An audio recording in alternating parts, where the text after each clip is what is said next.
Ассаламу алейкум ва рахматуллахи ва баракату, hürmetli ноғай халқым. Барыңызды да келген сыйлы Рабиул Аувал айман құтлаймын. Неге бұл айды біз сыйлаймыз?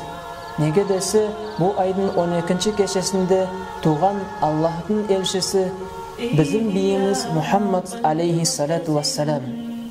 Ол Құдайдың ең де сүйіклі яратылған яны. Ол ер yüzüne жіберілген 124 мың пайғамбарлардың арасынан ең де сыйлысы.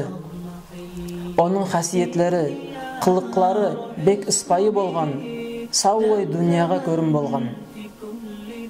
Әр бір кесі онымен хабарлаған, менен артық, менен жоқ адам оға жоқ деген ойыман қалатан болған.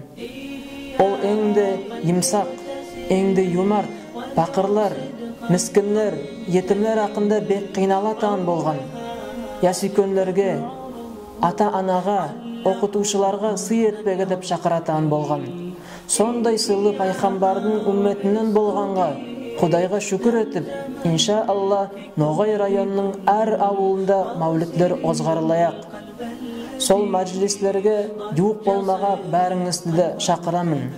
Аллаху Тәала бұл айдың берекетімен bizim сүйімімізді пайғамбарға арттырсын.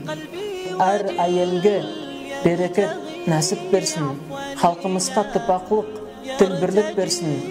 Игі амалларды етпеге көмек етсін.